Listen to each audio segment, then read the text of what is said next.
ഏത് കോഴ്സ് ആയാലും ഇപ്പോൾ ഈവൻ MBBS ആയാലും നമ്മൾ നെഗറ്റീവും പോസിറ്റീവും കേൾക്കും. ആദ്യം വർക്കിന് കയറിയപ്പോൾ എങ്ങനെയായിരുന്നു വർക്ക് പ്രഷറൊക്കെ, പിന്നെ നിങ്ങൾക്ക് എങ്ങനെയാണ് അത് ഫീൽ ചെയ്തിരുന്നത്? അത് കഴിഞ്ഞിട്ട് പിന്നെ അവിടെ നിന്ന് റിസൈൻ ചെയ്തിട്ട് ഇപ്പോൾ കറൻ്റ്ലി NTT ഡേറ്റ പറഞ്ഞ കമ്പനിയിലാണ് വർക്ക് ചെയ്യുന്നത്. അത് വർക്ക് ഫ്രം ഹോം ആണ്. ഞാൻ ഫസ്റ്റ് വിചാരിച്ചത് വിത്തൗട്ട് CPC എവിടെയെങ്കിലും കയറിയിട്ട് പിന്നെ കുറച്ച് ക്യാഷൊക്കെ ഉണ്ടാക്കി ചെയ്യാമെന്നാണ് വിചാരിച്ചിരുന്നത്. കുറച്ചുകൂടെ ബെറ്റർ പാക്കേജ് കിട്ടുന്നത് CPC എക്സാം ഉള്ളതുകൊണ്ടായതുകൊണ്ട്. ഡിഗ്രി കഴിഞ്ഞിട്ട് ഞാൻ MBA ചെയ്യണോ ഏതോ കോഴ്സ് ചെയ്യേണ്ടതെന്ന് ഉള്ള ഡൗട്ടിലിരിക്കുമ്പോഴാണ് അവരിങ്ങനെ ഒരു സെഷൻ വെച്ചത്. അപ്പോൾ കോഡ് പിക്ക് ചെയ്യേണ്ട കാര്യങ്ങൾ വന്ന് പറഞ്ഞപ്പോൾ ഭയങ്കര ഇൻട്രസ്റ്റഡ് ആയി.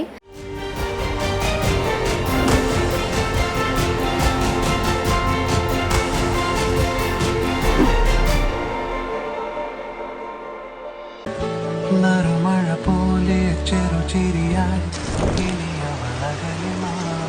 ദിനം വഴിയറിയാതെ നനയുകയായി ഒരു പിടി കനലിലാളും മനം. Hello everyone, I am Salman Faris, Cardia Perindalmanna branch head cum faculty. We already know there is no any medical coding institute in South India with more than 20 years of experience. As a part of our 20th anniversary, today we are going to honor 4 of our previous candidates, those who have 2 years of experience in different medical coding sectors like surgical pathology coders, evaluation and management coders, and emergency department coders, etc. Okay, so after degree recently many of them joined for medical coding. So the main intention of this particular session is to clear all the doubt the freshers have. Okay, so let us interact with these 4 candidates. എൻ്റെ പേര് അഞ്ജിത, ഞാൻ പട്ടാമ്പിന്നാണ് വരുന്നത്. ഫസ്റ്റായിട്ട് ഞങ്ങളുടെ college വന്നിട്ടാണ് ഈ medical കോഡിങ്ങിനെ പറ്റിയിട്ട് പറഞ്ഞിട്ടുണ്ടായിരുന്നത്. ഇവിടുന്ന് താത്ത വന്നിട്ട് ഒരു ഇൻട്രാക്റ്റീവ് സെഷൻ എടുത്തു.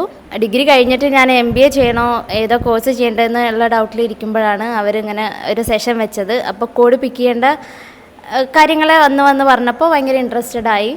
എന്നിട്ട് പിന്നെ ഞാൻ ഡിഗ്രി കഴിഞ്ഞിട്ട് പിന്നെ കോവിഡ് ടൈം ആയിരുന്നു. അപ്പോൾ പിന്നെ MBA ഡ്രോപ്പ് ചെയ്തിട്ട് ഈ കോഴ്സ് പഠിക്കാൻ വിചാരിച്ചു. എന്നിട്ട് പിന്നെ അങ്ങനെ 3 മാസത്തെ കോഴ്സ് ഞങ്ങൾക്ക് ഓൺലൈനായിരുന്നു. കാലിക്കറ്റാണ് ഞാൻ പഠിച്ചിട്ടുണ്ടായിരുന്നത്. എൻ്റെ ഒരു പേഴ്സണൽ ഇഷ്യൂസ് കാരണം പിന്നെ ഇൻ്റർവ്യൂ ഒന്നും ഞാൻ അറ്റൻഡ് ചെയ്തില്ല. CPC ഒന്നും എഴുതിയിട്ടുണ്ടായിരുന്നില്ല. പിന്നെ അത് കഴിഞ്ഞിട്ട് ഒരു ഒമേഗയുടെ ഇൻ്റർവ്യൂ വന്ന സമയത്താണ് ഞാൻ അറ്റൻഡ് ചെയ്തത്. അന്ന് ഓൺലൈനായിരുന്നു. പിന്നെ അതിലേക്ക് പ്ലേസ്ഡ് ആയി. ഇപ്പോൾ 2 വർഷം അവിടെ നിന്ന് വർക്ക് ചെയ്ത് ഞാൻ അവിടെ നിന്ന് റിസൈൻ ചെയ്തു. ഇപ്പോഴാണ് എനിക്ക് CPC എഴുതാൻ പറ്റിയത്. സോ ഇപ്പോൾ CPC എഴുതിയിട്ട് അടുത്ത ഇൻ്റർവ്യൂവിന് വെയിറ്റ് ചെയ്തിട്ടിരിക്കുകയാണ്. മാജിദ, ഞാൻ പുലാമന്തോളിൽ നിന്നാണ് വരുന്നത്. ഞാൻ ഡിഗ്രിക്ക് BCom ആയിരുന്നു എടുത്തിട്ടുണ്ടായിരുന്നത്. പിന്നെ എൻ്റെ ഒരു ഫ്രണ്ട് ഇതുപോലെ കാർഡിയയിൽ പഠിച്ച് പ്ലേസ്ഡ് ആയൊരു സ്റ്റാറ്റസ് കണ്ടപ്പോൾ ഞാൻ സാറിൻ്റെ നമ്പറൊക്കെ വാങ്ങി അങ്ങനെ അന്വേഷിച്ചിട്ടാണ് ജോയിൻ ചെയ്തത്. ഓൺലൈനായിരുന്നു ആദ്യം ചെയ്തിട്ടുണ്ടായിരുന്നത്. കാരണം കൊറോണ സമയമായതുകൊണ്ട് ഓഫ്ലൈനായിട്ട് എടുക്കുന്നുണ്ടായിരുന്നില്ല ക്ലാസ്സുകളൊന്നും. പിന്നെ അവസാനമായപ്പോഴേക്കും ക്ലാസ്സൊക്കെ സ്റ്റാർട്ട് ചെയ്ത് അപ്പോൾ ഞാൻ ഒരു 1 മന്ത് ഓഫ്ലൈനായിട്ട് ഞാൻ അറ്റൻഡ് ചെയ്തിട്ടുണ്ട് കാർഡിയയിൽ. അതിനുശേഷം പിന്നെ ഞാൻ ഫസ്റ്റ് വിചാരിച്ചത് വിത്തൗട്ട് CPC എവിടെയെങ്കിലും കയറിയിട്ട് പിന്നെ കുറച്ച് ക്യാഷൊക്കെ ഉണ്ടാക്കി ചെയ്യാമെന്നാണ് വിചാരിച്ചിരുന്നത്.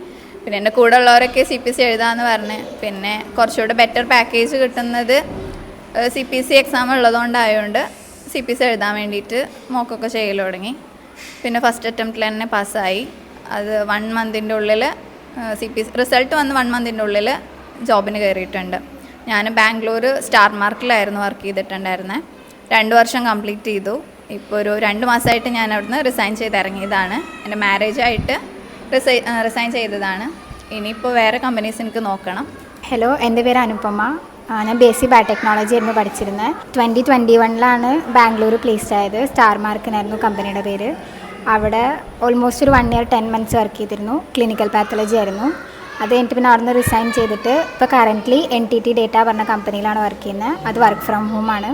ഇപ്പോൾ ഒരു 6 months ആയിട്ട് ഇവിടെ സർജിക്കൽ പാത്തോളജിയാണ് ചെയ്യുന്നത്.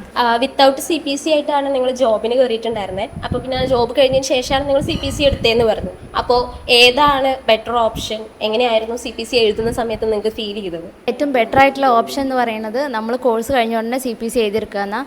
ഞാൻ എൻ്റെ ഒരു എക്സ്പീരിയൻസിൽ അന്നത്തെ ഇഷ്യൂസ് കാരണം എനിക്ക് എഴുതാൻ പറ്റിയില്ല. അതുകൊണ്ട് തന്നെ എനിക്ക് 2 വർഷം വർക്ക് ചെയ്തിട്ട് ആ എമൗണ്ട് ആയിട്ടാണ് ഞാൻ CPC എഴുതിയിട്ടുണ്ടായിരുന്നത്. അപ്പോൾ ആ ഒരു ടൈമിലൊക്കെ ആണെങ്കിൽ ഒരുപാട് ഓപ്പർച്യൂണിറ്റീസ് കൂടിക്കൊണ്ടിരിക്കുകയാണ് ഉള്ള സമയമായിരുന്നു.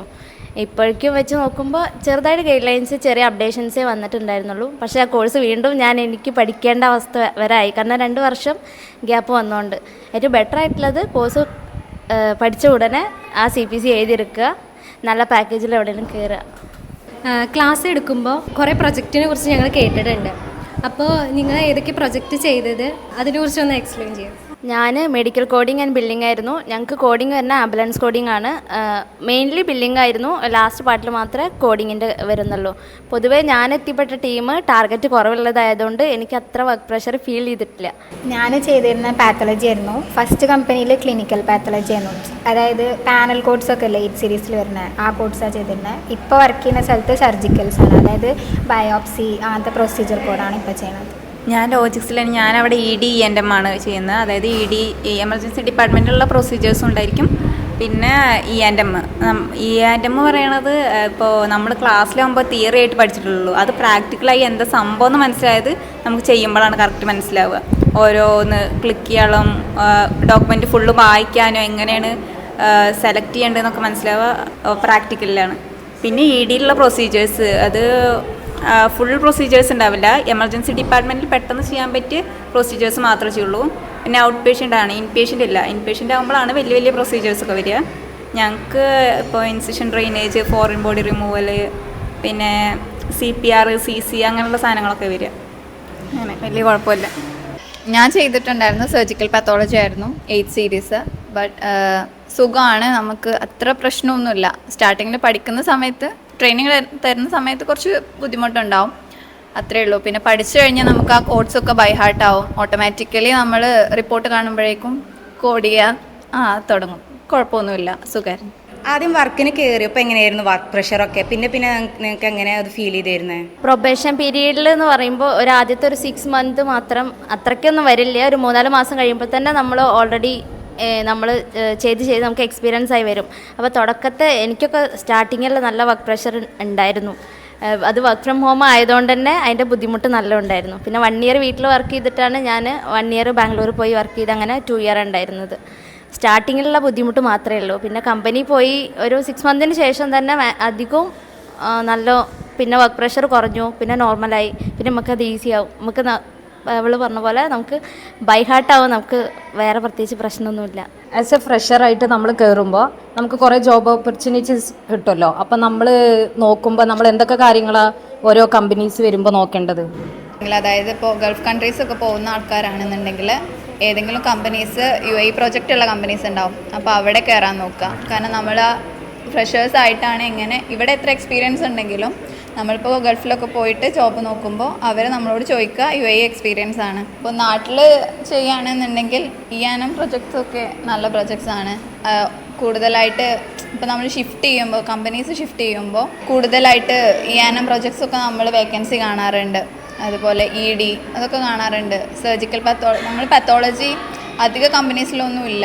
അതുകൊണ്ട് അവരിപ്പോൾ ഇപ്പോൾ നമുക്ക് ENMലോട് ചേഞ്ച് ആവണം എന്നുണ്ടെങ്കിൽ പോലും അവർ നമ്മളത്തെ ആ എക്സ്പീരിയൻസാണ് ചോദിക്കുക. അപ്പോൾ നമ്മൾ അങ്ങനെയൊക്കെ നോക്കിയിട്ട് ചൂസ് ചെയ്യുക. പിന്നെ പെട്ടെന്നൊരു ജോബ് വേണമെന്നുണ്ടെങ്കിൽ ഒന്നും നോക്കാണ്ട് ഏതെങ്കിലും കമ്പനിയിൽ കയറാം. നിങ്ങൾ വർക്ക് ചെയ്തുകൊണ്ടിരിക്കുമ്പോഴാണല്ലോ മോക്ക് ചെയ്തത്. അപ്പോൾ ഈ മോക്ക് ചെയ്ത് ട്രാക്ക് കയറാൻ എത്ര ടൈം പിടിച്ചു?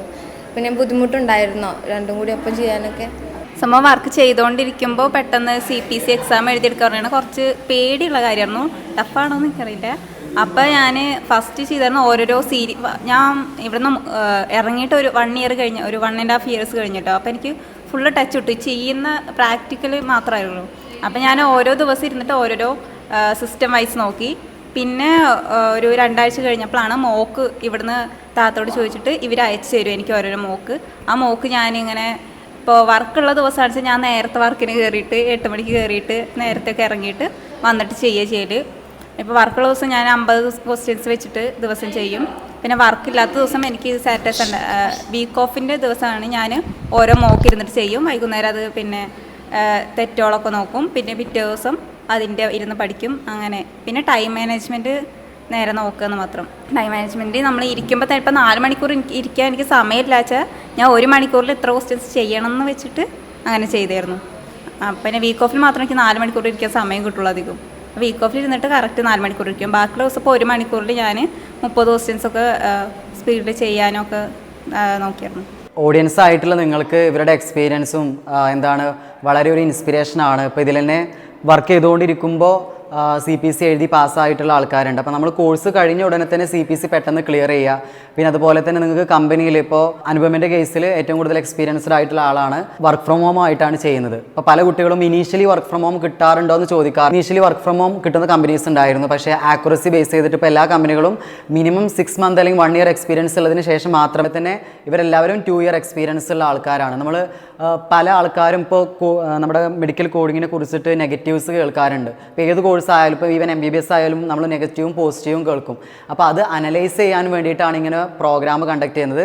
അപ്പോൾ നിങ്ങൾക്ക് തന്നെ അറിയാം, നമ്മുടെ സൗത്ത് ഇന്ത്യയിൽ 20 ഇയേഴ്സ് എക്സ്പീരിയൻസ് ഉള്ള ഒരു മെഡിക്കൽ കോഡിംഗ് ഇൻസ്റ്റിറ്റ്യൂട്ട് ഇല്ല എന്ന് തന്നെ പറയാം. പിന്നെ അതുപോലെ തന്നെ ഇത്രയും സ്ട്രോങ് പ്ലേസ്മെൻ്റ് ആയിട്ടുള്ള വേറെ ഏത് ഇൻസ്റ്റിറ്റ്യൂട്ട് ഇല്ല എന്ന് നമുക്ക് കറക്റ്റായിട്ട് കാർഡിയക്ക് പറയാൻ പറ്റും. അപ്പോൾ എപ്പോഴും നമ്മൾ ഒരു സംഭവം അനലൈസ് ചെയ്യുമ്പോൾ അത് എക്സ്പീരിയൻസ്ഡ് ആയിട്ടുള്ള ആൾക്കാരോട് ചോദിക്കുക. അപ്പോൾ നമുക്ക് കുറേ ഡൗട്ട് ക്ലിയർ ചെയ്യാൻ പറ്റും. ഇപ്പോൾ ഇനീഷ്യലി ഇപ്പോൾ റെപ്യൂട്ടഡ് അല്ലാത്ത ഇൻസ്റ്റിറ്റ്യൂട്ടുകൾ പഠിക്കുന്ന കുട്ടികളുണ്ടാവും, അവർക്ക് പ്ലേസ്മെൻറ്റ് കിട്ടിയിട്ടുണ്ടാവില്ല. അപ്പോൾ അവരോട് നിങ്ങൾ അഭിപ്രായം ചോദിച്ചാൽ കോഡിങ്ങിനെ കുറിച്ച് നെഗറ്റീവേ പറയുള്ളൂ.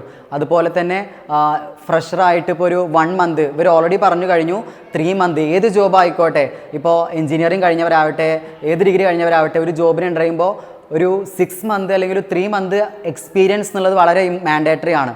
അപ്പോൾ ആ ഒരു 3 മന്ത് സ്ട്രഗ്ലിംഗ് പീരീഡ് തന്നെ ആവും. അപ്പോൾ ആ ഒരു സ്ട്രഗിൾ ചെയ്യുന്ന പീരീഡ് നമ്മൾ എന്ത് ചെയ്യുക, മനസ്സിലാക്കിയിട്ട് ബാക്കിയുള്ള പ്രൊമോഷൻ ഓർഡർ കാര്യങ്ങൾക്കൊക്കെ വേണ്ടിയിട്ട് എന്ത് ചെയ്യുക, നമ്മൾ മാക്സിമം ഹാർഡ് വർക്ക് ചെയ്യുക. ഇനി നമുക്ക് ചെറിയ ഒരു ഇവരെ ഹോണർ ചെയ്യുന്നതിൻ്റെ ഭാഗമായിട്ടൊരു മൊമെൻറ്റോ കൊടുക്കുക. ഓക്കെ.